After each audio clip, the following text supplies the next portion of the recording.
Hey guys, welcome to the Criste. Thanks for hitting play. I think you'll find this journey well worth it. Like all good things, it only gets better from here. For the full experience, check out the Criste on YouTube, where you can watch each episode. But if audio is your thing, I'm happy to bring it to you here. If you enjoy the show, don't forget to like, comment, or subscribe. It's free, and it helps the podcast grow. And if you're keen for more, the Criste Insider Plus on Patreon or Buzzsprout gives you early access, behind-the-scenes content, and bonuses for just $5 a month. Interested in sponsoring or joining me as a guest? Email me at caleb@thechristecast.com or visit our link tree. All right, let's go. Welcome to the Criste. That means it's meant to be right this moment.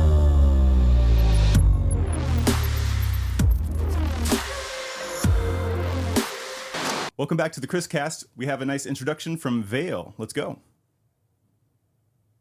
Welcome back to the Criste. I'm thrilled to be here with you today, and we've got an exciting episode lined up. Let's dive in. All right, so my next guest is Timothy Ruppel. Go ahead and give us a nice little introduction about Timothy Ruppel, Vale. Absolutely. Timothy Ruppel is a dynamic entrepreneur with a focus on biotech and fintech industries. We met a few years ago at a mastermind, and since then, I've seen him make waves in the tech landscape, especially in blockchain, NFTs, Bitcoin, as well as mining and reclamation. Tim's network includes high-caliber individuals and celebrities, and he's known for his resilience, knowledge, and faith. I'm excited to share more about his journey and insights with you all today. That's pretty wild. All right. That was fantastic. Yeah, Very interesting. Right. She dove way back and found some buried things. That's exciting. Right. She actually just she took a look at some photos and some brief information and came to this nice little introduction for us. So, Vale, I'm going to let you go right now so we get with our podcast, but I appreciate you with your time. You're welcome. Enjoy the podcast, and feel free to reach out if you need anything else. Have a great time chatting with. Thank you. Bye-bye. Okay. Bye. All right. She's gone. All right. Tim, hey, I appreciate you being here with me today. And of course, that's a fun AI introduction. I think is fitting for the fact 100%. That we're going to be talking a little bit about tech today. Yeah. So, let's first of all, people might be wondering, hey, what brings you to Florida? You're a guy who's traveling around all the time. And I just wanted to go ahead and start off with, why are you here right now, man? What are you doing? Shot down to help clean up Milton and Helena. And that chapter's closing today. So, spent the last couple weeks playing in the hurricane. When you say playing in the hurricane, it's not always so much fun as some people think. We have a lot of destruction, obviously, everywhere. What was the biggest impact, you think, when you came down here as far as seeing it with your own eyes as opposed to just what the media shows you? What's the big difference? The media will show you the happy and sad story, like, oh, this happened or this got fixed. It doesn't work like that. There are people that will be experiencing this storm for a season or two. There are people whose entire houses have 4 feet of drywall removed, 6 feet, and sometimes even the ceiling, depending on how much water came in the property. So that could be 6 months to a year where they're in a place of recovery. And at times, this is that person's sole home. So they don't have a backup place or place to go. So they're literally coming in and sleeping in a new mattress in a house where they can see all the way to their garage. And so it's wildly different than we see on the news because they make it look like it started and stopped. The storm happened. The residual will last for a long time. Like there's a video I posted yesterday where there's about 1 mile of road completely missing. And when I talked to the Department of Transportation guy or the local guy who said he was communicating with them, he's like, yeah, we're looking at at least a year. Mm-hmm. That's for a road. Yeah, right. And as you said, the devastation doesn't just impact for a temporary time period. I mean, even in the small ways, here we had power, or no power for about a week. And even now we still have no internet, but we're able to at least communicate and do the podcast with the power, right? I was very lucky in the fact that even though I was in an evacuation A zone, our house was spared with flooding, although we had some damage, minor roof damage with the wind and some sticks falling on the roof, a few little holes here and there. We can patch them up, right? But as you said, other people were not only devastated, it changes their lives completely. So what brings you as far as what's the connection to yourself and this world? I know I kind of talked about the hurricane side. Yeah, when I talked to him in the introduction, we talked a lot about tech and things like that. So what brings this humanitarian side out of you? So a number of years ago, or I guess I'll go way back. So when I was a kid, I always wanted to do things to help people. So my parents had some friends that lived in a downtown area, and I was walking around downtown playing with my friends, and I saw people that were homeless, and it always bothered me. And so as I grew up, every year I find a way to give back and serve, to do something uncomfortable in my line of work. And anytime there's a natural disaster, I do whatever I can to participate and support. And so a lot of people are like, I sent something. That's amazing. However, when you have millions of people sending stuff to an unorganized receiving area, they need skilled people to come in and support the next steps. And I've now cleaned up Irma, Harvey, Matthew, Michael, Sandy, Florence, Dorian, Helena, Milton, and I think 10 or 11 others, which puts me right around 20 storms. And every single one of them shows up, and you experience it wildly different. You have people who, I guess I'll jump into a story that really anchored in why I show up here. I was in Hurricane Michael, and I knocked on this door. And the neighbor goes, she's home. She's home. I know she's home. I go back and I hit the door really hard. A disturbed lady comes to the door. She was shaking a little bit. And I said, hey, I'm here to help. I see you have trees all over the house. She's like, I can't afford it. I said, well, ma'am, with the damage you have sustained and the fact that they hit your structure, insurance should cover everything. We'll go through the proper steps and see if that's where it's at. Well, this other guy said $50,000 to $80,000. And I'm like, that's not there's a change lot of everyone trees. And she's like, I can't afford it. And she had a policy. She did a claim. The insurance approved it. We sent him pictures. We did the work. It was nowhere near that dollar amount. And afterwards, she goes, can I hug you? I was like, yeah, sure. So she gives me a hug, and she just starts crying. She goes, I had pills in my hand to commit suicide. And when you pounded on the door, it scared them, and they fell out of my hand, and I came to the door. And she goes, you being here, you being persistent, you following up, you serving this neighborhood, you doing all these things, saved my life. And she owed me some money because I did work for her. And then I there was some other things that weren't covered by insurance that were secondary structures. And she's like, I'll make payments. I was expecting I think it was $3,000 or $4,000. And she was going to send me $500 a month. About a month later, I received all $4,000 and about 15 different letters that were handwritten from the entire family saying that you kept our grandma alive, you kept my mom alive, your presence changed the path of our family, impacted the path of our family. Right. So when I reflect back to moments like that, where simply showing up versus sending something is the difference, I do whatever I can to show up. Like when this storm came and I was called, I was in Michigan. And I drove 24 hours down to participate and support with cleanup and first responder and whatever else was needed, 10, 12, 15 hours a day. And so I would say that those are moments like that anchor me in to doing whatever I can to show up always. Yeah, no, I appreciate you sharing that story with us. And yeah, when you talk about life or death, that's really the maximum of anything we can care as far as importance, right? The What's extreme of bigger both. than that, right? Yeah. And when it comes to saving life, the family is not only going to be in a better place, but we talk about this loss of life situation, right? This is something where I think everybody's impacted in it in some way or another, but when it directly impacts your family, it's almost like a poison that kind of sits in there and can kind of create harm in multiple ways and affect other people and in ways others might know that might not have been affected by it. And I know my family has been affected by it, and because of it, those things become an entry point almost. And it's like, wait a second, for others, it's a big, obviously maybe an area where they don't go. And I'm glad that they don't. Again, for the people that do, there's obviously places where they can reach help for that. And at the end of the day, if they're lucky to get a little guardian angel knock on the door, and kind of stop them from those situations, really there's nothing bigger than that. So yeah, I think that's a good reason to go here and help out in these efforts. One thing I do have to say is, commend you on coming here when everybody's driving north and staying north. You came here in your big camper truck, and we're going against the odds. And of course, I came to see you a couple days ago down in Bradenton, and that area was just packed full of people trying to get work done. A lot of utility trucks in that area. Is there anything that you saw that maybe just you weren't expecting at all? When I went down to the beach, there's areas that have 10 feet of standing sand, and the road was cleared kind of like with excavators, and all you see is a 12, 15 foot palm tree, and you have 2 feet and then the top. And that was different for me. I'd seen 1 or 2 feet of sand in the past with all the different hurricanes. This one with the 10 plus feet standing. and there's a handicap ramp that's about 3 or 4 feet off the ground that goes up to like a second story, and it just pops out around the second story. So knowing that there's still 10 feet underground under beach sand was a wild thing to visualize. Mm-hmm. Right. And how fast that came in. Obviously, we're hoping most people are safe, but we don't even know some of the things that are going to be underneath that sand until we get to it. So that's part of the rescue effort right there.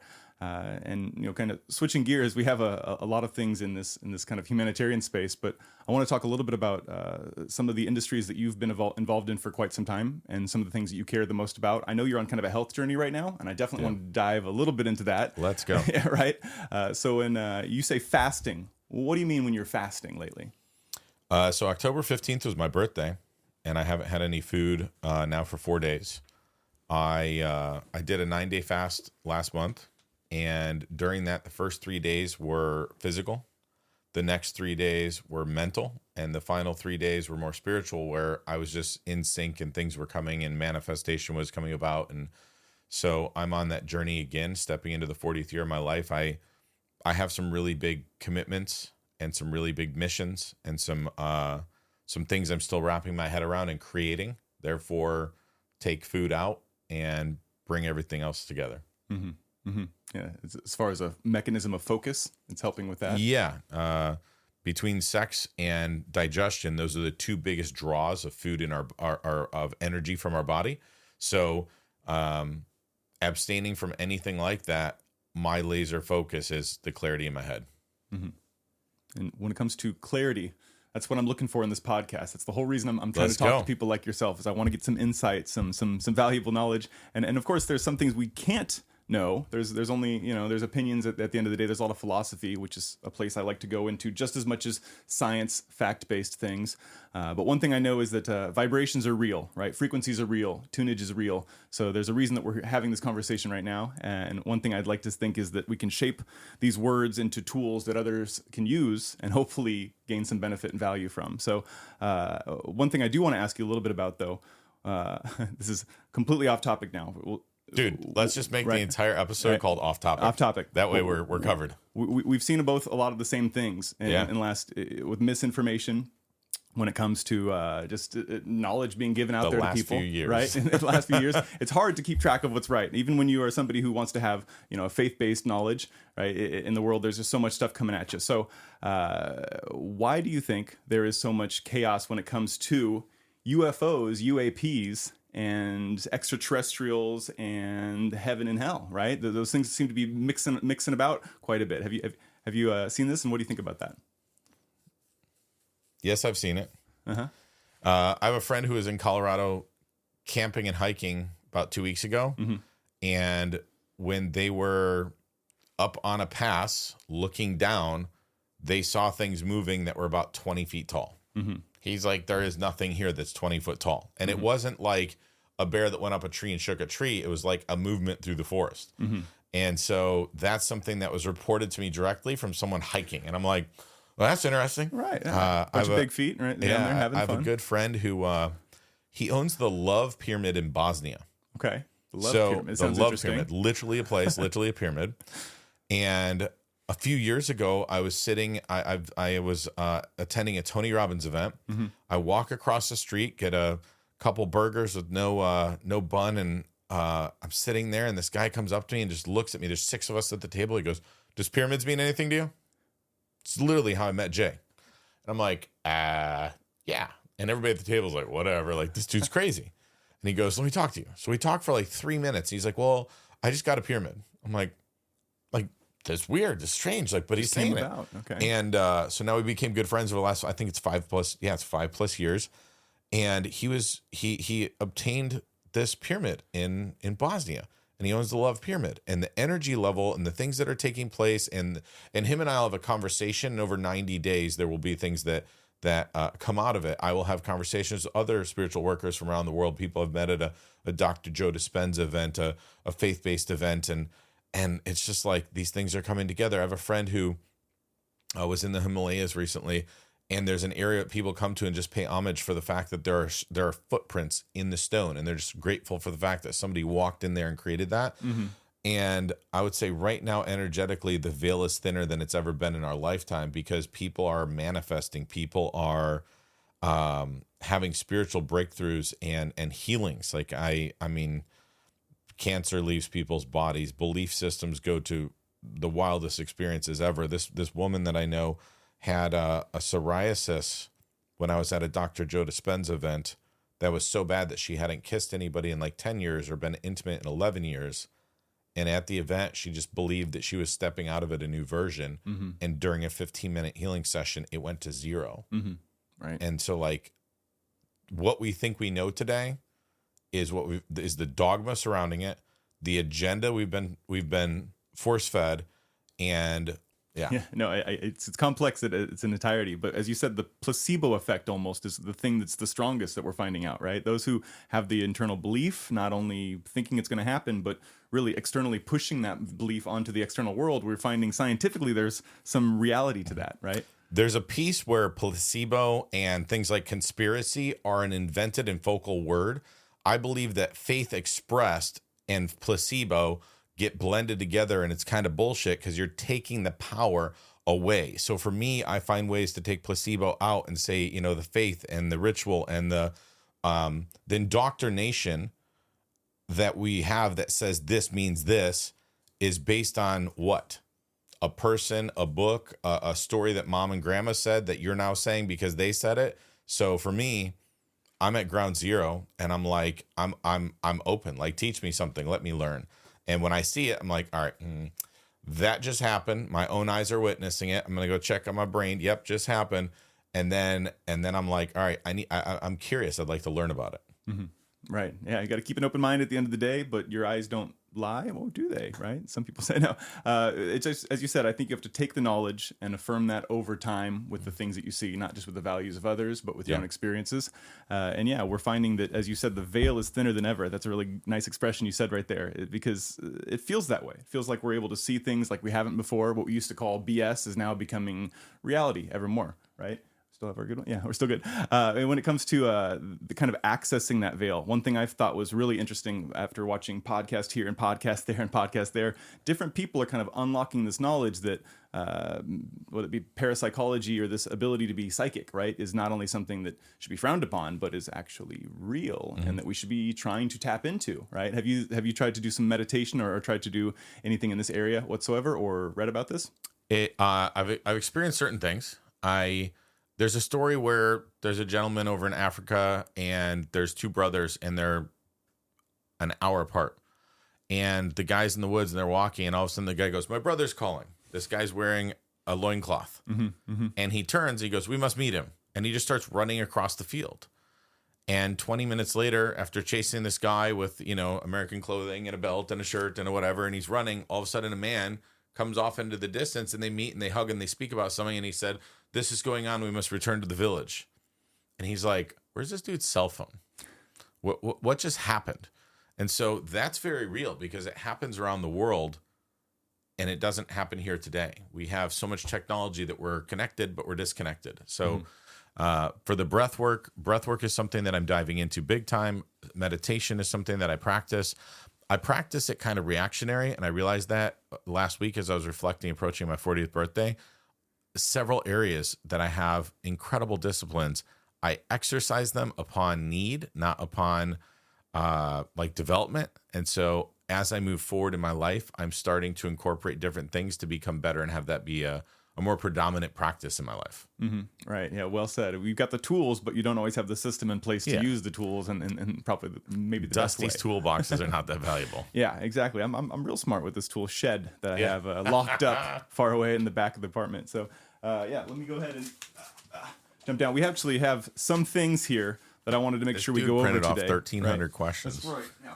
These are this is my podcast stuff right here. So we're well prepared. We're well prepared, and we still haven't had an issue with the camera. So we are still gathering our feet here with the Criste cast. Let's go. And we're using some old Canon T2Is for those wondering what cameras we're using right now. These are actual photograph cameras that we're repurposing for this podcast, and I think there's nothing wrong with it. A little magic lantern makes it work.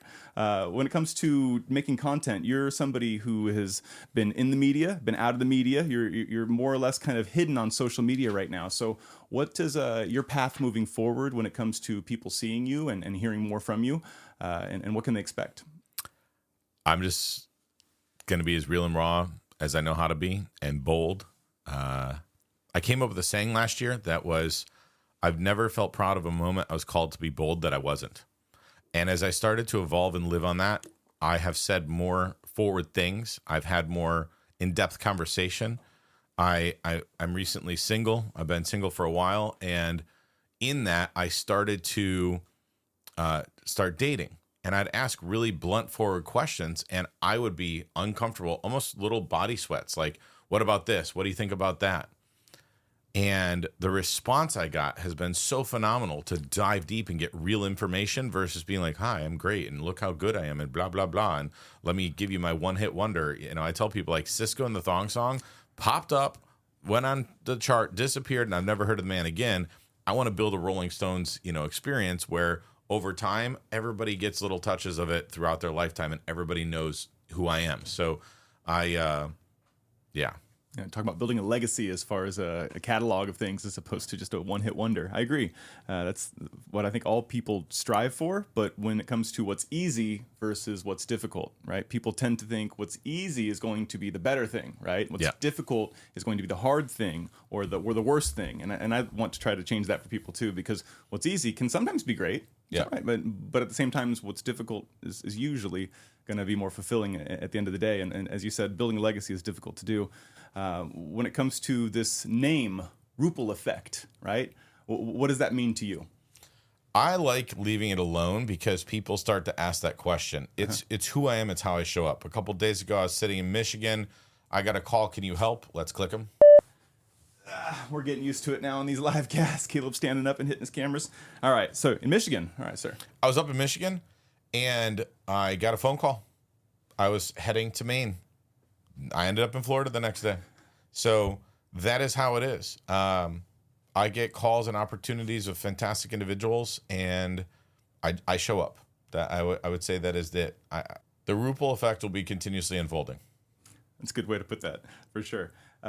When it comes to this turning of age 40, as you mentioned earlier, right? I know that you had some reflection moments, right, during this time. I definitely want to go into that because I think people of all ages, they've either been there, they're going to be there, or they're there right now, right? Yeah. Especially in our age demographic. What are some of the things that you contemplated when it comes to this whole process? And even, we're young, you got a lot of time left, but life after death, are these the kinds of things that are in your mind? What kinds of stuff is role playing? So I have a Rolodex of phenomenal relationships, and I started to see where I show up to serve them and where there's reciprocation, and I just started taking people out of my life, and I'm so grateful because even in the brevity of the last 3 months, I've had so much more value exchange with people that it's an exchange. I committed to being bold. I committed to being authentic at a level that... Keep going. Sorry. You're good. We got a little break in our third-person view. Committing to being bold. All right. So in reflection for the last 90 days or so, I committed to the rest of my life to be bold and to be authentic. There's a lot of things that we have the opportunity to be throughout life, and right now, those are the focus that I find the most value in. Mm-hmm. For sure. And when it comes to actually changing your own persona in life, what has been the biggest effect on you externally? Like, what kinds of things are actually changing you as a person when it comes to maybe media that you're intaking or just life experiences? So I'll take that in two parts. Mm-hmm. The first is forgiveness and grace. I have fucked up a lot. I have worked really hard. I've had things fail. Things have been in my control. Things have been out of my control. And as a human being, we tend to bring stuff from yesterday and today.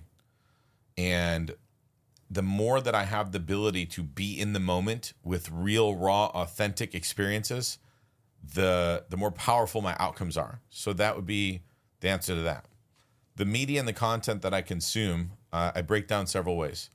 I do 30 minutes of scrolling a day. What is something that I can hear that day that will and can impact my life? This morning I got up, third scroll, something popped up, boom, I left it on repeat, jumped through a shower, no more scrolling today. That was fantastic. It anchored something in my head that allowed me to think a little bit different, and I find immense value in that. Every now and then I'll take a month and I won't scroll at all. Zero. The other thing is every 90 days, so this is the final quarter, every 90 days I'll pick somebody to mentor me. May it be a Tony Robbins, a Jim Rohn, a John C. Maxwell, Patrick Bet-David, whoever the titan is, Gary Brecken, his content around health. I go after it, and I download everything I physically possibly can into my head. That way, in consuming the entire individual's content and library, I'm able to emulate it. I'm able to share it. I'm able to live it. I'm able to embody it. If and when I have in the past gone through, I read 130 books in a year, and like there's a blend. There is not there like if I read all of an author, I'd understand more about the way that they think, they show up, they present themselves in the world. By reading 130 books, a book every 3 days ish, math wise, I had a lot of information and it was very blurred. So I think that more precise in this stage of my life is valuable. When I was younger, I wouldn't change a thing. Going through every single book gave me the ability to understand that leaders had habits had patterns had rituals created principles created who we are. Like it's a stacking effect. So all the information that I've collected created who I am. There's areas that I'm phenomenal. There's areas that I lack, and I'm so grateful to be recognizing them and stepping into them. For 15 years, I studied health and wellness and didn't apply a damn thing. I was almost 300 pounds 2 years ago when you met me. I cracked 300 pounds. That is unnecessary. That is absolutely ridiculous. Whenever I sit down with people, I'm solving all these people's problems. I'm like, have you tried this? Look at this. It supports your body. What about this? Try this. You don't do that. Why didn't you do that? That was 4-year-old information. Do you think it's time to hit the next software and update what you're taking in as information to live a great life? So that would be your answer to those two. No, I appreciate that. And yeah, as far as what better application than doing the steps yourself to then reaffirm not only your knowledge, but then to have more input, right, from that actual first-person perspective. The benefits of health can't be understated. And one thing is, as we both talked about, focus is something that I have a lack of quite often, right? Even to get this podcast going took way too long just because trying to always have not just excuses, but real life things that come at you if you don't apply yourself to try to make things happen, right? What has been the biggest pullback on you when it comes to becoming this person, becoming, where you are right now? What do you feel it was something that you kind of had to overcome that you now don't fear or don't, fall victim to anymore? Damn. I have fucked up a lot. I have had incredible successes in my life. Putting each one of those in a box and letting it be. If I lived in my success and told the story from a long time ago, who am I today? How are you avoiding falling into the pitfalls of the past, right? And how are you staying positive? How are you staying motivated? And how are you being basically the person you are and not falling victim into the things before and, being overweight and doing those kinds of things that cause those reactions? I took all the sugar out of my house. So I don't have access or proximity to things that I should or shouldn't be eating. So it made my life a lot simpler. I took all the noise out of my life. It became very quiet. I'm out on the road a lot. So when I step out of the existence of my life and into the road show, where I'm at a seminar, a conference, I'm on stage, I'm listening to somebody, I'm learning, I'm meeting somebody, that is that setting. The second I come back, everything is very simple. So I made my life quieter in order to make it louder. I will be on more stages, presenting to more people, adding more value. In that process, I have released and reduced the access and the information and the access to me. So it becomes, that's the formula. So less people have access to me. If it impacts and adds value, I go and do it. If it doesn't, I'm not. And I'm looking for things that are 100x, 300x, not ones and twos. Save your time. What was the last podcast you listened to? Joe Rogan. Joe Rogan. Can't go wrong right there. When it comes to Joe Rogan versus other people out there, what makes him attractive? He has no filter. Right. So if there's a question that's like, man, I don't know if you should ask that, he's like, here we go, boom. The question is asked. I operate very similarly. Patrick Bet-David delivers bomb questions, dropping bombs with Brad Lee. He does it. He just says it. He's like, this is something that people won't talk about. Let's talk about it in its entirety. Yeah, there's a lot of value to be said when it comes to opening those, cases. All day. I agree with free speech, as I've mentioned multiple times, and I want people to talk about things because I think when communication is happening, we're growing. Even if somebody says something crazy, now people get to hear the crazy thing and they get to go say, hey, here's why that's crazy. And if they want to present that case, then they start coming up with proof and reasoning. And over time, we create this database of knowledge that I think makes us stronger and more robust. So right now in your life, what's your main focus? I know we've talked a little about health and biotech. As growing as a person, is there any specific industry that you're focused on, or is it just personal growth? So I'll answer that twice. Mm-hmm. The industry is longevity. The way that I look at longevity is the highest quality of life for the longest part of your life. A lot of people, there's sayings like die at 30 and are buried at 75. 45 years of hell between your health, your finances, your relationship that isn't on fire is a choice now today because we understand what makes those things that way. I have a friend who told me yeah, my marriage is over. And I was like, well, what are you doing? He's like, calling divorce lawyers. I said, are you calling any counselors? And he goes, no. And they didn't cheat on each other. They were in some debt. They had some pressures. They weren't having intimacy. And I go, here's a question. When was the last time you watched one of your wife's favorite movies that had an intimate scene that had her?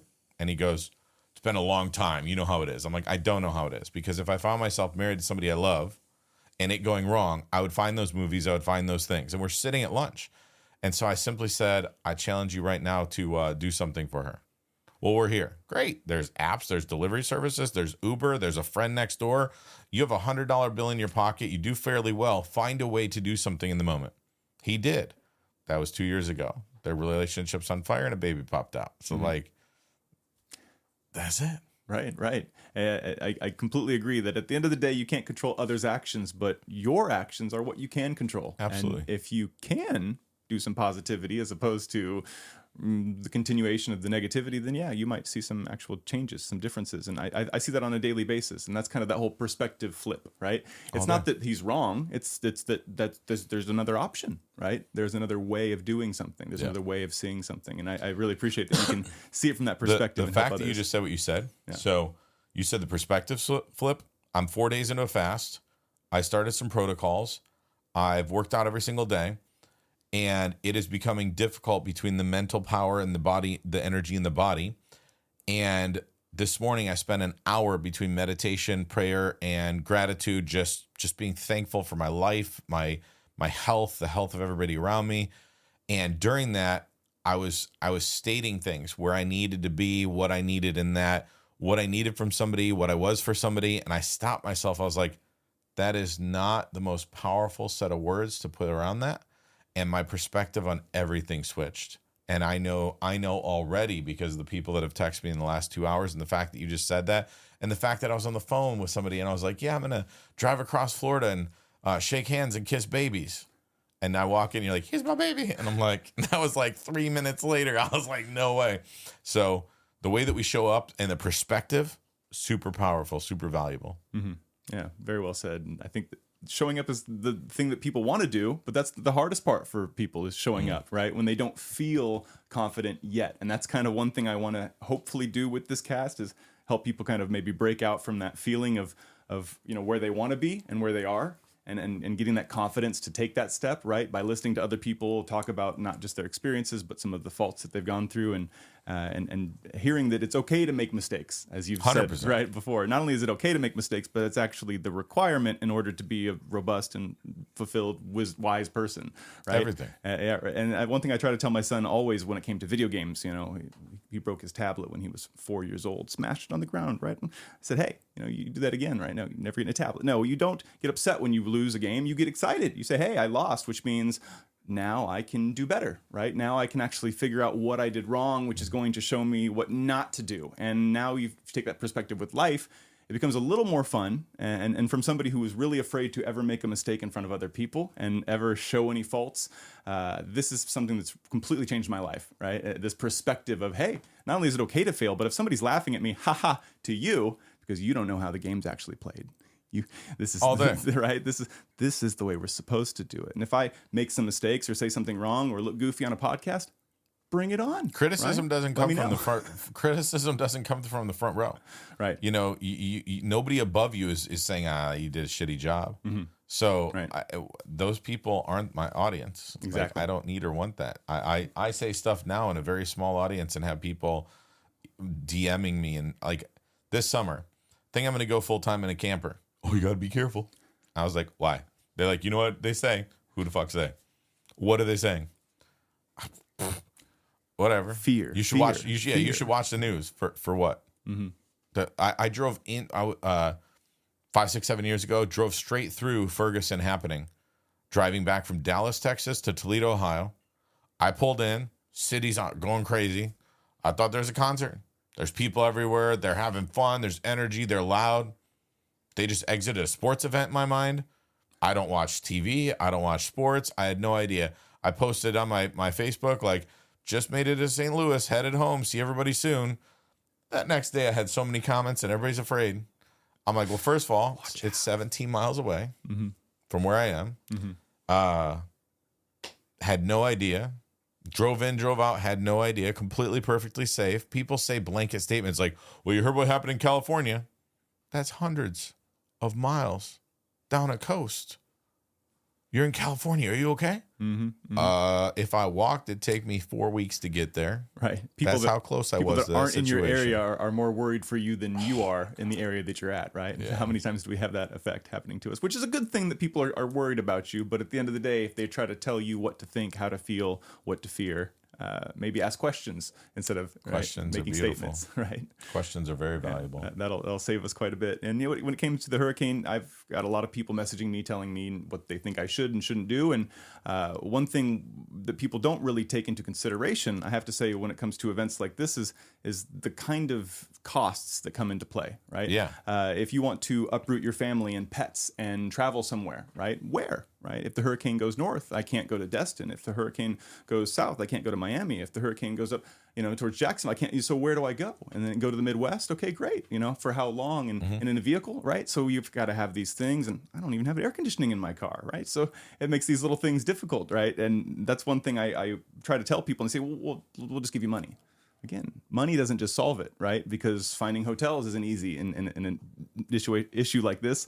Even leaving itself, unless you've left 2 to 3 days before the hurricane comes, you might just get stuck in a traffic jam, right? And not have any fuel because the fuel becomes impossible to find. So this is one thing I wanted to express all that out there for anybody listening and maybe going through similar situations. But what do you think people should maybe think about when it comes to giving advice, or is there something that people can do that actually is helpful other than just being armchair experts? Get out there and experience what you're talking about. I think that when somebody hits caps locks, they feel like they're in a place of authority. They're the most deleted comments on the internet. I actually saw a statistic the other day. I read an article about like how people delete comments, and it's this exponential factor when people start using caps. So somebody's like, da da da da da da, that comment gets deleted, and I was like, man, how many people feel like they showed up and did something that day while they're smashing their unhealthy processed food and raising their blood pressure out of frustration, keyboarding away, for it to just be deleted. Mm-hmm. Mm-hmm. Oh. Right. You bring up a good point that actually was in my mind earlier when we talked about kind of haters or people that kind of come up on and give you feedback or criticism. When it comes to whether it be deleted comments or criticism on YouTube or Facebook or any social media platform, what I find is that they're temporary. And as you said, whether somebody's calling you a name or saying they don't like you or this or that, you're resonating with them in some way, right? And if they say something negative, this person's usually at an immature level over here. And whether it be a few days, months, or years later, this person becomes an ally or a friend or starts trying to imitate you because they saw what you did, right? In some way, shape, or form. So what I try to keep in my mind, and what I want to also say to other people, is that sometimes the negativity, although it does exist in the world, we have to keep in mind prospectively it needs to exist, sadly, because it's part of life, it's part of growing up, and that negative positive balance is something that's structured into the reality of life so that people grow and so that they can become better. As we said, we make mistakes in order to become smarter, right? We caps lock yell at people and feel stupid and then delete it and then go, oh my gosh, I shouldn't do that again, right? Hopefully. Moments, yeah. Hopefully. Yeah. Some people, I think, never learn and they continue to follow down that path, and I'm not really going to focus on those people because they're not going to be watching this or care to change, right?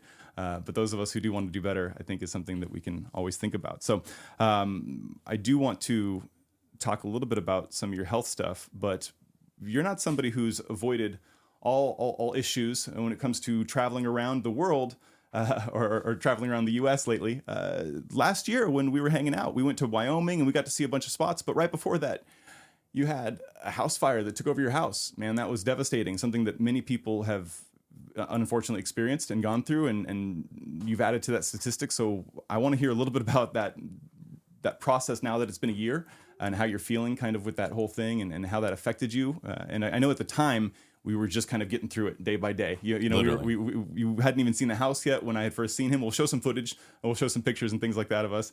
But basically, yeah, during that time period, you were kind of in your head quite a bit. And my job was not only, hey, let's get some footage, but let me try to talk to Tim and get him out of his head as much as possible. I remember every bit of that. I woke up early that day. It's crazy. I'm a dude. We don't clean our houses, right? So I cleaned my house, had my Roombas running. That's me cleaning the house.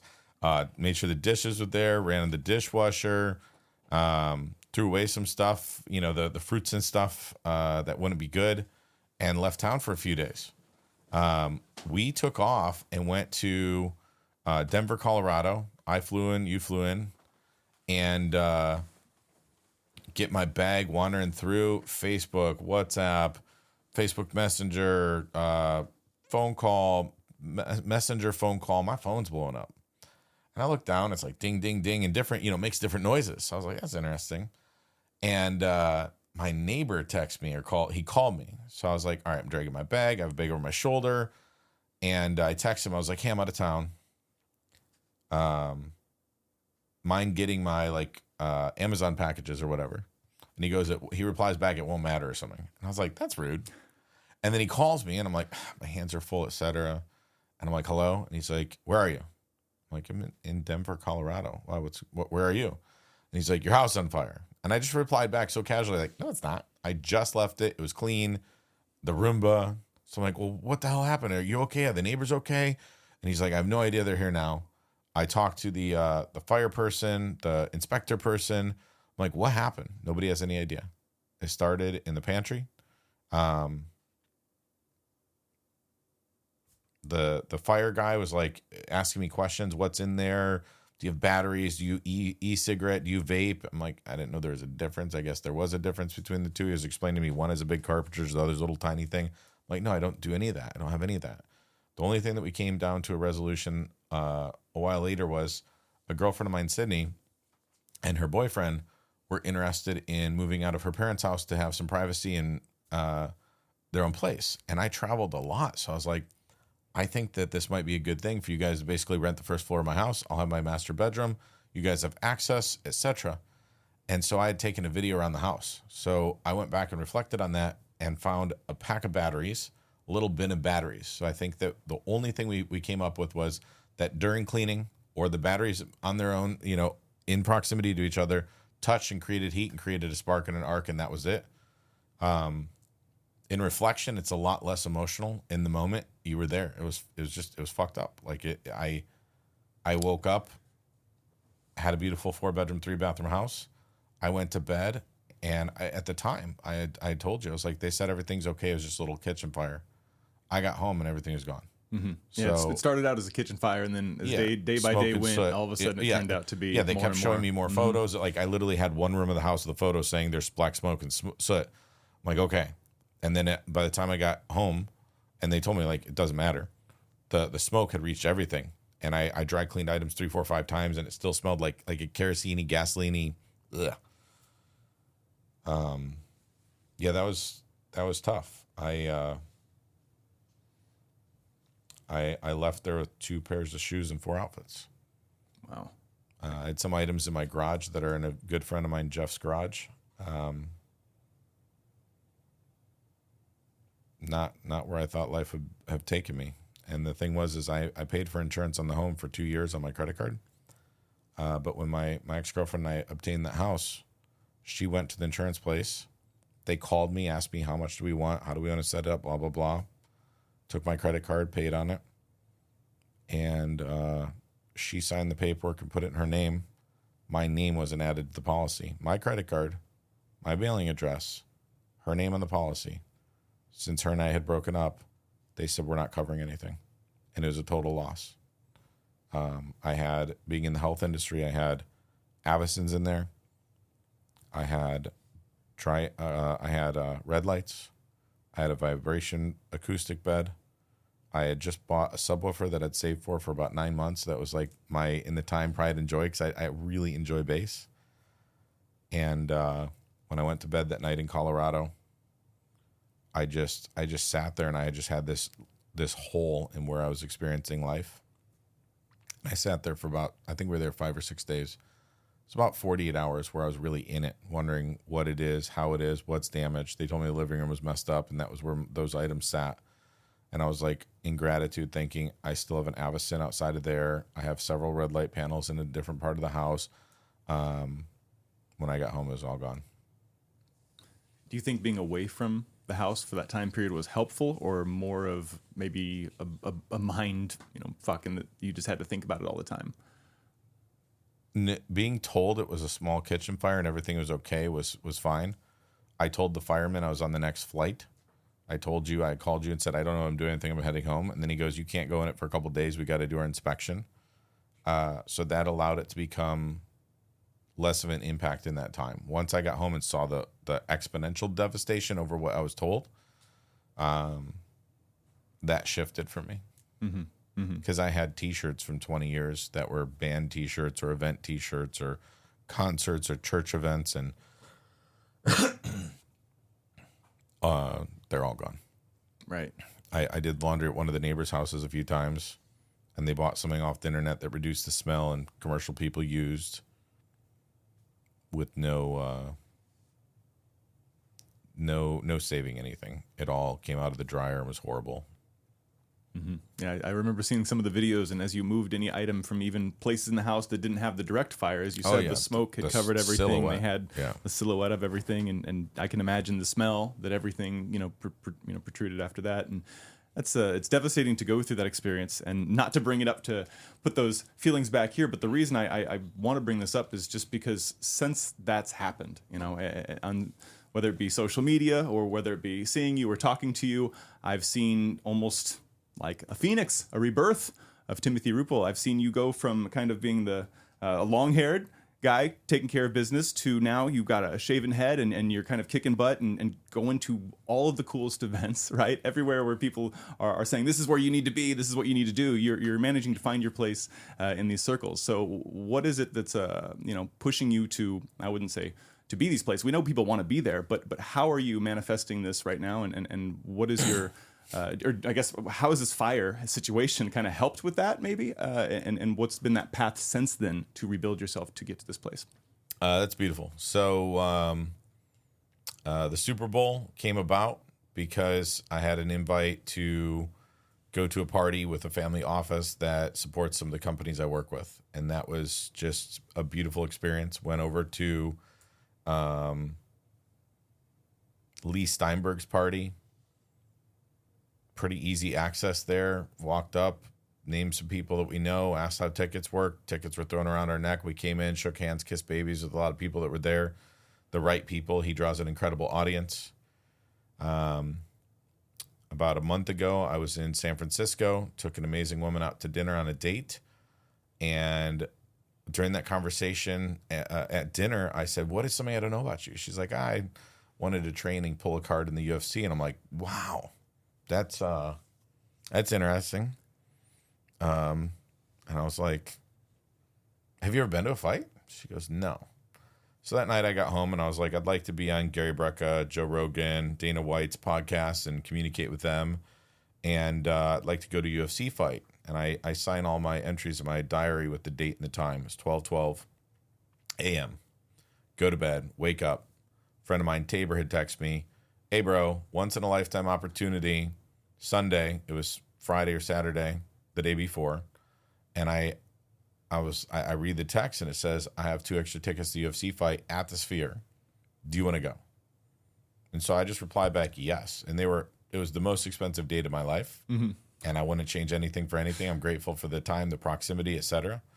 I went back and we were at an event. The woman was working with me and I said, hey, you want to do something fun? She's like, what is it? I was like, go to UFC fight? She's like, yeah.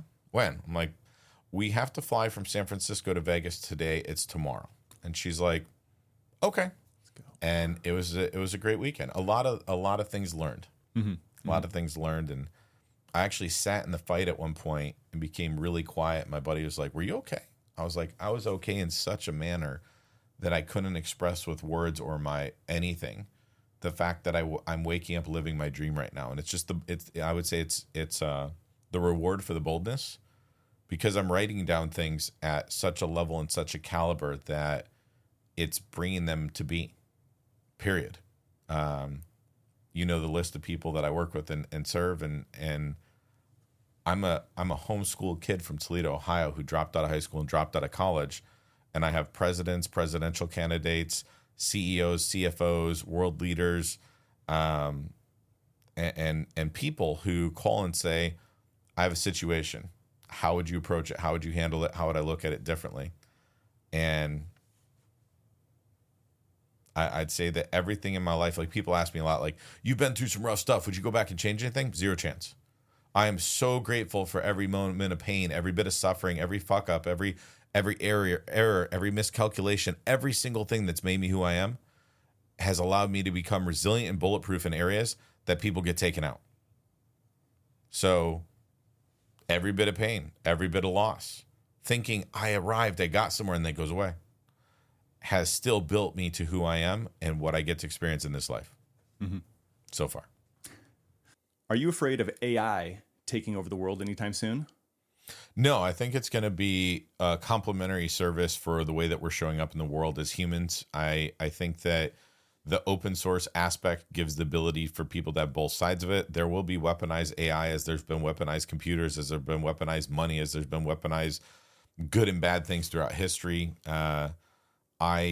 I'm not afraid of that. I don't wake up in fear. I wake up in gratitude. So that is not something that takes holds or hosts my mind, time, or bandwidth today. Mm-hmm. Absolutely. When it comes to AI technologies, is there any AI specific tools that you use? Yeah. I spent 5 hours writing out a framework for the next decade of my life on the last day of my 39th year last week. And so in 5 hours, I put together all these different things, and I went to AI and I said, here's a sentence, find me like a Latin term or something in the framework of Stoicism to consolidate this. And it was wild, because when I got done with it, I spoke these things into it for probably about 90 minutes. So 3.5 hours of physically handwriting, 30 pages back and forth. So in 3.5 hours, I wrote 60 pages of hand content. Then I used Siri and spoke into the phone, and I put it there, and then I refined it. It was 40 fucking items on the nose. I got chills on my whole body, because I was just dumping them in. Mm-hmm. It was 3.5 hours, 30 pages back and forth, 60 pages in total content. And I did it, and I just sat there and I was like, wow. And then I read through it, and it had broken it down. I think I edited or amended it 2 or 3 times. And so I simply use the large language models to consolidate and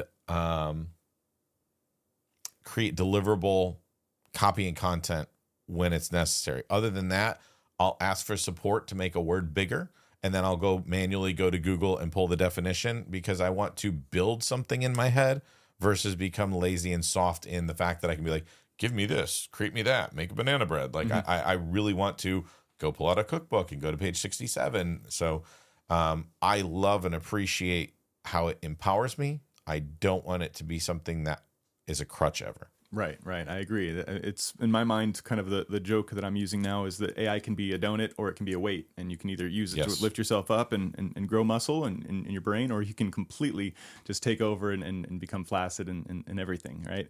So, as you said, when you prompt it full of information, it can do a lot of kind of nice, insightful things with it.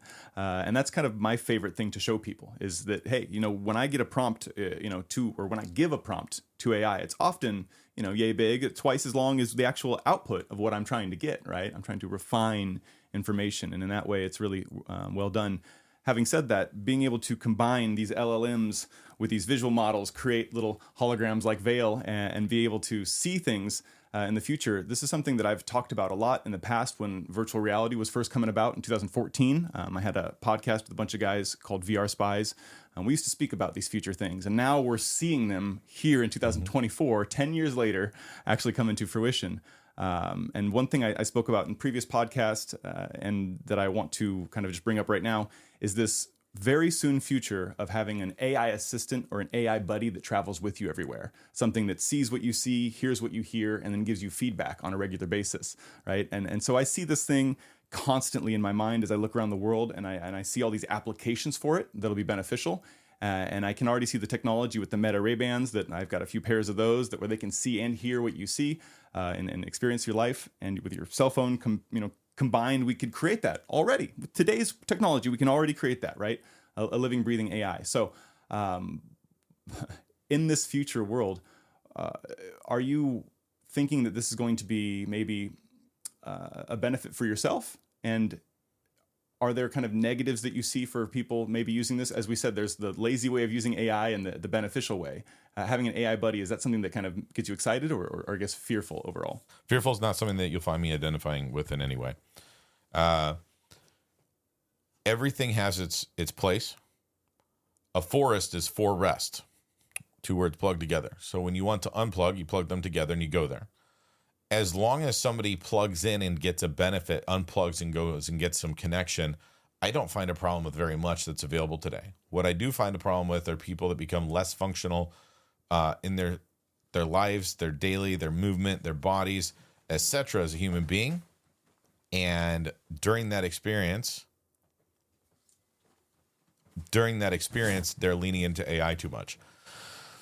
Yeah. And when you say leaning into AI too much, there's a lot of people right now that are doing that clearly. When we read the responses to the emails that we get or even some social things, you can tell whether you're talking to a human being or AI right now. Yeah. I know that's going to change in the future as people get more adept, again, with AI's listening to you and developing its own personality with you. It's going to kind of become you. And that's where I kind of fear for not today's generation, I would say, but in the future generation when people become over-reliant on this AI buddy, this little holographic guy that talks to you or, woman or it that, speaks to you and gives you advice. I think people are going to kind of become not just reliant on it, but it's going to, help develop their emotions somewhat, and kind of their emotions are going to be set in stone, meaning, hey, hey, Caleb, how are you doing today? I'm excited. Let's have a great day today. It's going to have to pep you up and motivate you. And let's say the internet connection's off because of a storm.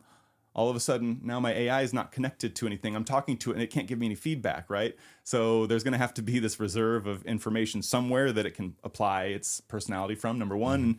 And number two, having that connection with this AI world versus people, that's where we see potential manipulation coming, because where's the source of information coming at the end of the day, right? And one beautiful thing I love when I talk to people like yourself is that you have so many thoughts that are individual to you.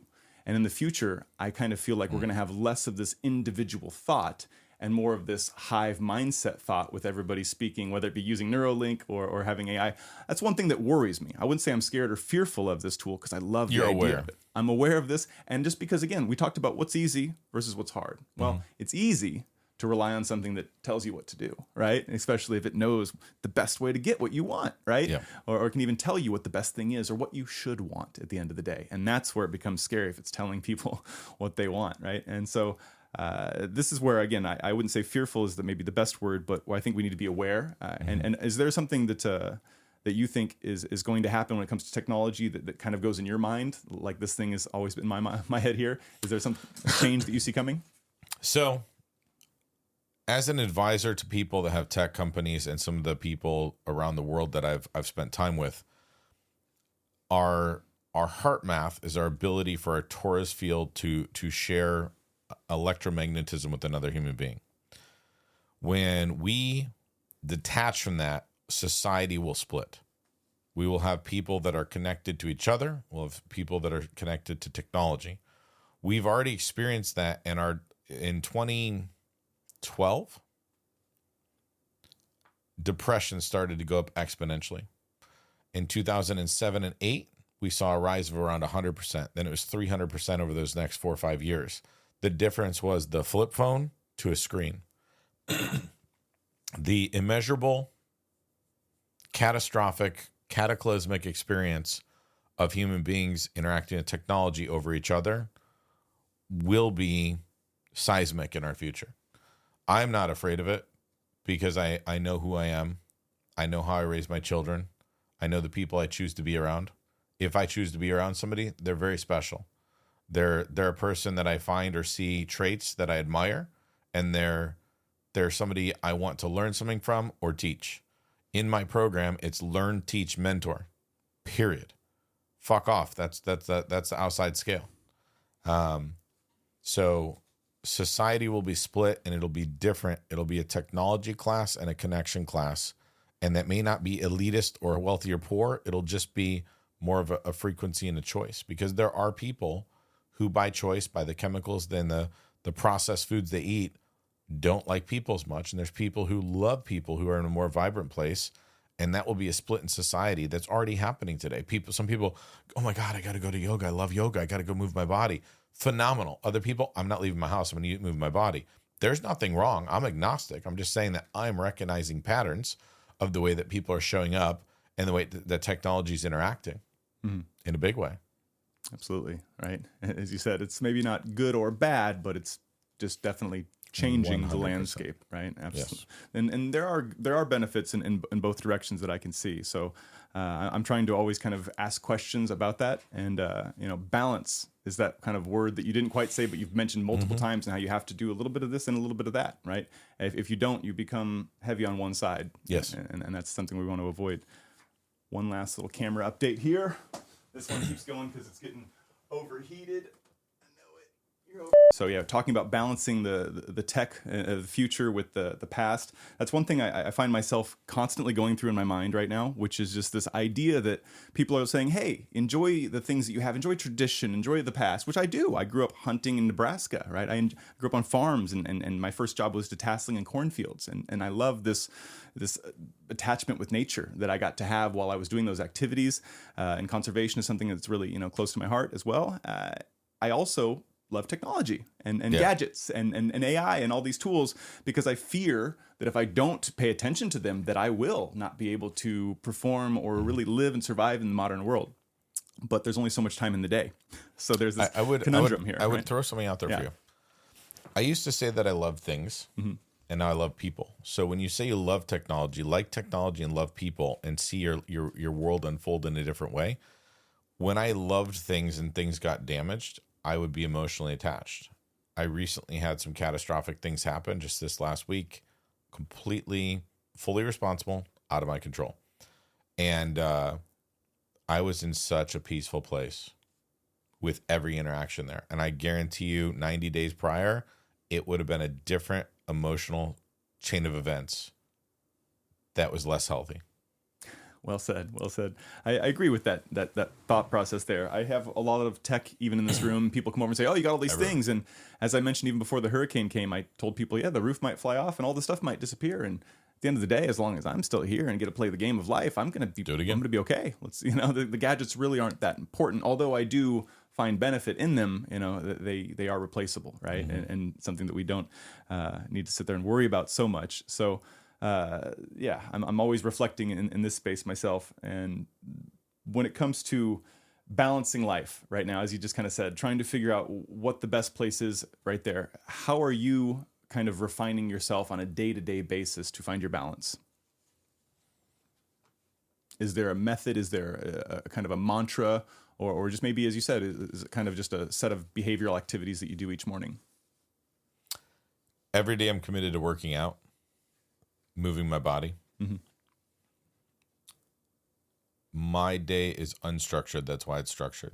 So the last few days in the hurricane, where does somebody need help? I go there. If I had a plan or a structure, a series of phone calls, I try not to have more than 3 phone calls on my docket per day. And I was very potent over the last couple of weeks in the hurricane to help people get on their path of recovery. So working out, moving my body, taking my supplements and currently drinking water, or if it's a day that I'm dry fasting, simply have the discipline to carry through with that action. That would be where I'm at. Mm-hmm. So, yeah. So it kind of covers the future questions of what are you going to be doing next? I mean, it kind of depends on what needs to be, done at the end of the day. So you as a person, I find you to be not only an interesting person, a fun person, an inviting person, but you have a great positive energy about you. At the same time, I find you to be a little bit complex and mysterious. Where do you think that part of you that kind of is intrigued comes from? And what I mean by that is the part of you that questions things and looks into life and kind of sees things a little bit deeper. Is that something that you've always had since you were young? Is that something that maybe a parent instilled within you? Where did you get that maybe hunger, motivation to look into things in life and just be who you are right now? Questioning things is something I've always done. At a young age, I was told all things are possible through Christ, but a Ferrari wasn't something I'd have in my future. And so if everything's possible, but a car isn't, what else am I being held back from? And why is their belief system the foundation of the operation of my life? And so I started questioning that, who's speaking into my life. And I've questioned everything ever since. I question it in a playful manner. I question it in a prosecution manner of, at the end of the day, something's living or dying within me. I question it in a, is this the season? Is this not the season manner? So those would be some of the pieces that I approach life in. And those are some of the benefits, because when you're able to be the judge and jury for something in your life or your health, I've done this for 3 months. I have not gotten this result. I tweak it. This result's way better than I ever thought it'd be. When you're able to do that, you're able to carry through, you move mountains. Mm-hmm. Mm-hmm. Yeah, and this brings us to a good place, because I have kind of 2 points I want to ask about right now. And talking about moving mountains, somebody who maybe is thinking that they're doing everything right now. They're high on life. They're feeling good. They're watching this podcast thinking, man, I'm about to have a great year, right? What kind of advice could you give this person that might help them from potentially having a pitfall or downfall or the unfortunate low roller coaster fall or fall? Yeah, we'll call it fall.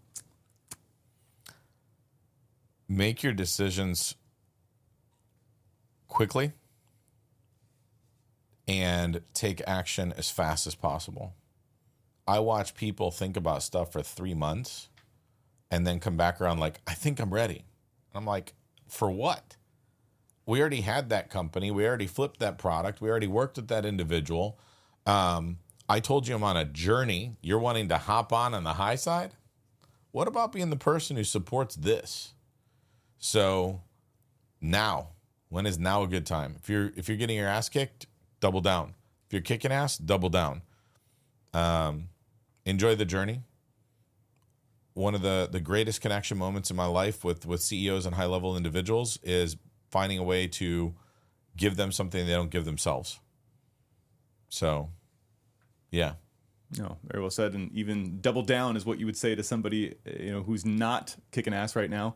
But that's kind of the alter question I was going to have right there, which is, if somebody's not feeling great on life right now, they're feeling like they're pathetic and they couldn't be an entrepreneur, they couldn't do things, what kind of advice do you regularly give people to try to maybe boost them up? And when I say give people, I'm talking about people who you see potential, people who have something that they can, do inside, people who have that feeling to be in a better, bigger place, but they just don't know what to do, right?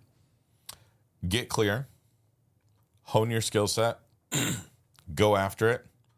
I tell people in sales that a restraining order is a soft no. I'm going to call you and call you and call you and call you and call you and call you and call you and call you and call you exponentially for the foreseeable future until you give me that's not it.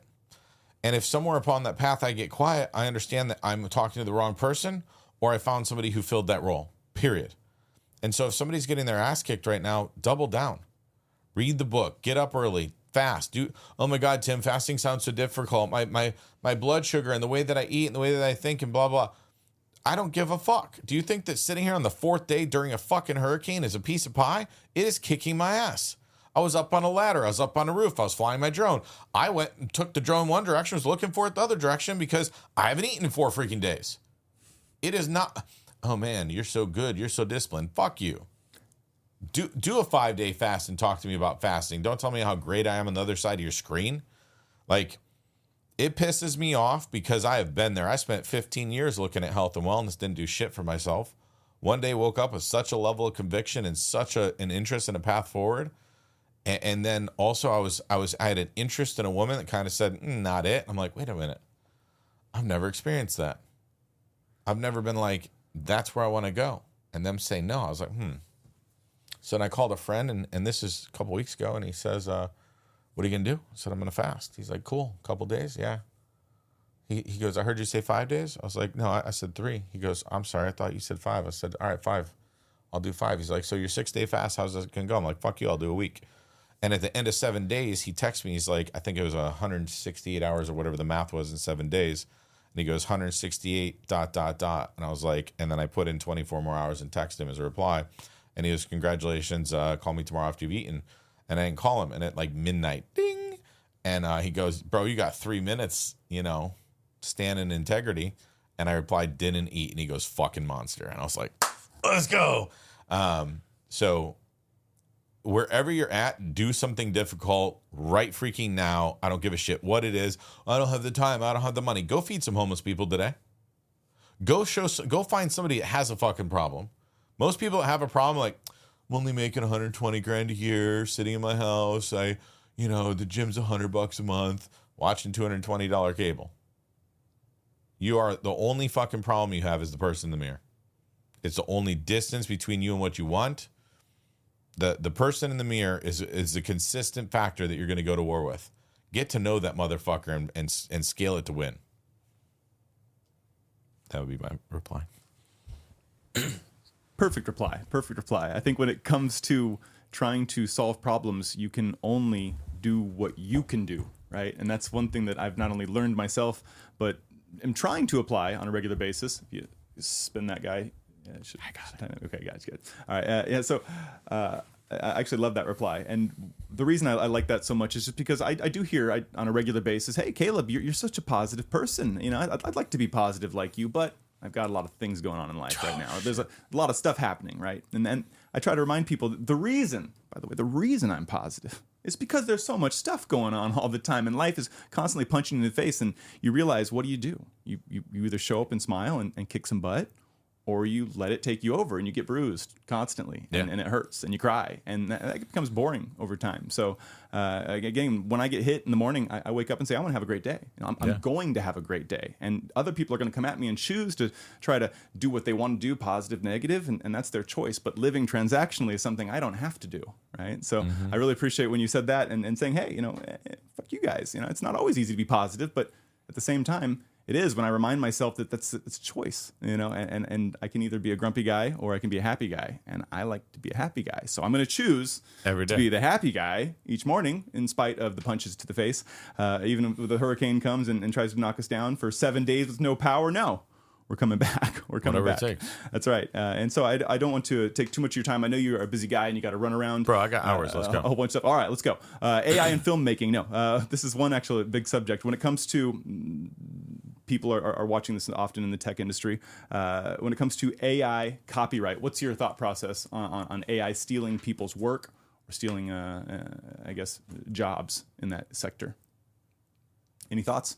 Everything has an evolution. This is where we're at today. It's not going away. That's an agnostic reply. I'm not saying that somebody's right or somebody's wrong. I'm saying this is where we're at today. Copyright is something that's going to be run over very quickly because of the fact that AI can so quickly articulate another similar word with another similar meaning and even evolve beautiful copy that people put their life's work into in moments because of its access to the large language model, where it has trillions of variables, and in seconds we're getting replies that could take days to write manually. There's really no other follow-up to that one. My next question is AI art still art?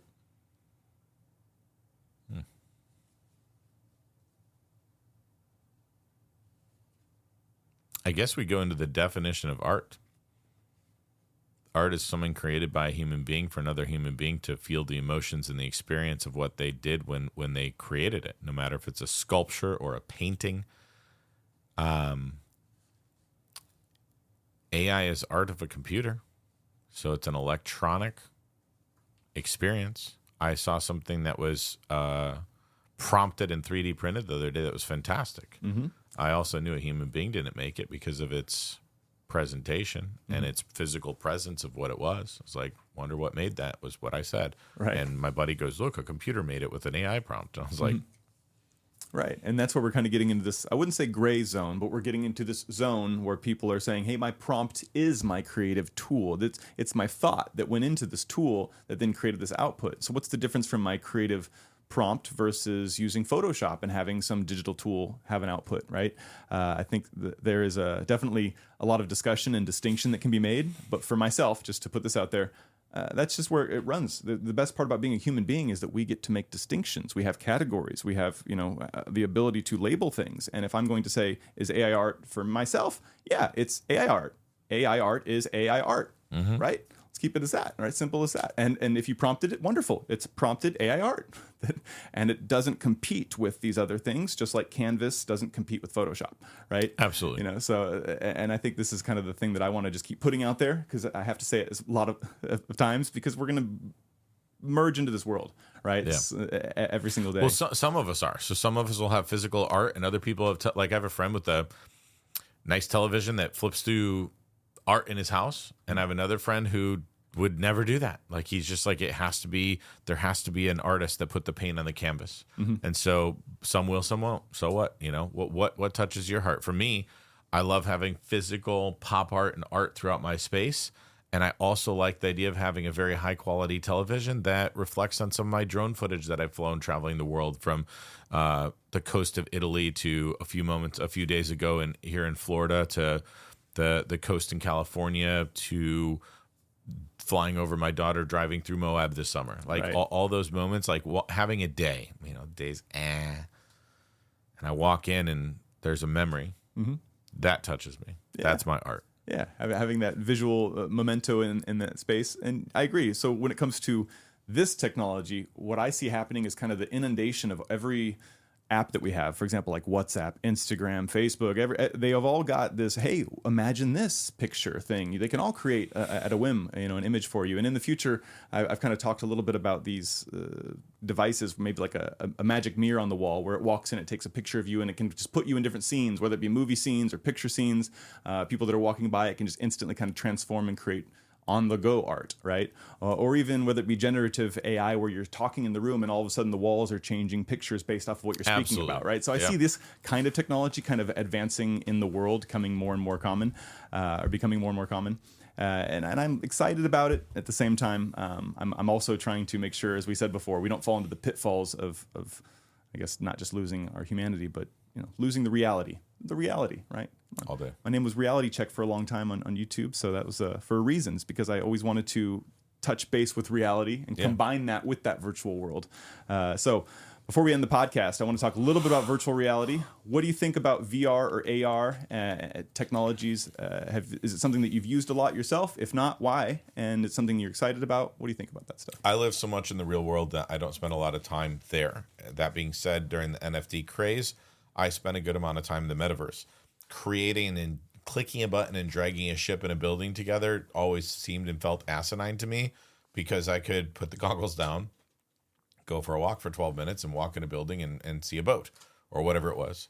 For travel, I think that it's fantastic. If somebody's in their 80s or 90s and they're unable to put their endurance isn't enough to travel somewhere, and they were thinking that it'd be nice to see it, it is a beautiful thing that we never had access to be able to throw a visor on somebody and take them somewhere. There's a retirement community, I want to say it's in like Wisconsin or Illinois, where they put 10 people in a room like this that's about 20 feet long by 6 feet wide, and they all sit in there, and they have a subwoofer that kind of vibrates it, and they put on the goggles and they set them in a train. And the train will go to the Caribbean, the train will go to the Swiss Alps, the train will go to wherever it is, take them by the Eiffel Tower in Paris or whatever it is. And that is an application that I love and adore, because that human being is going back to a time in their life that could have brought them the greatest joy.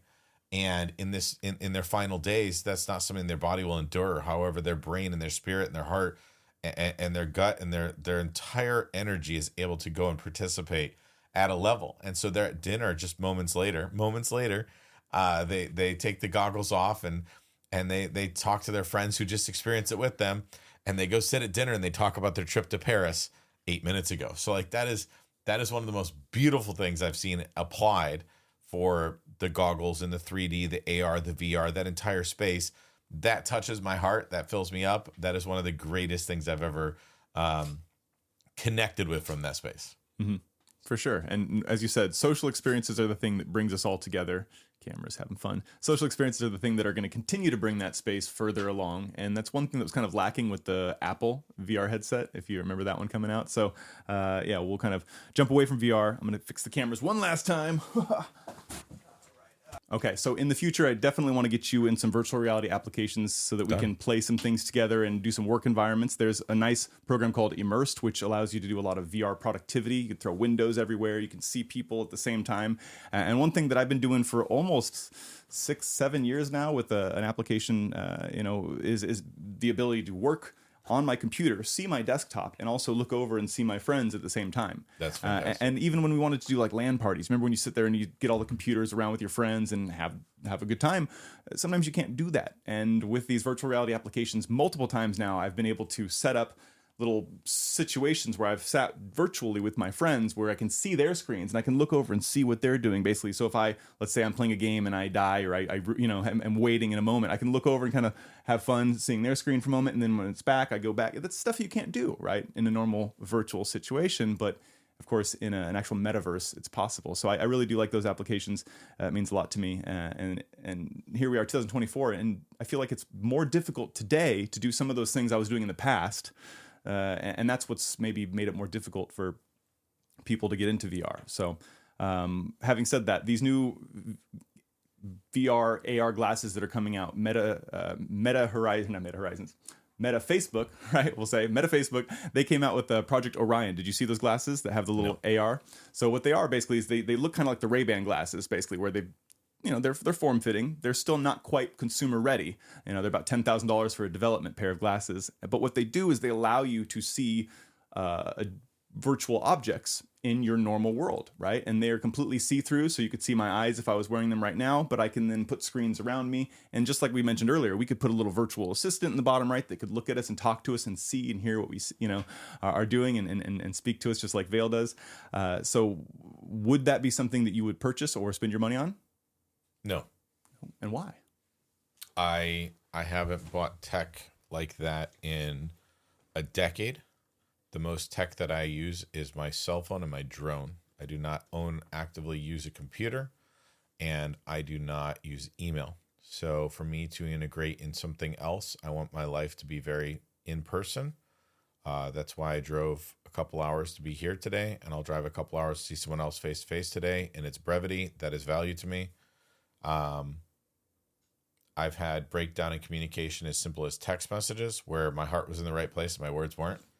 And therefore, moving forward, I'm spending a lot of time with voice notes, videos, and not replying.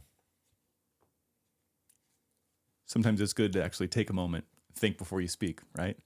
Dear God, yes.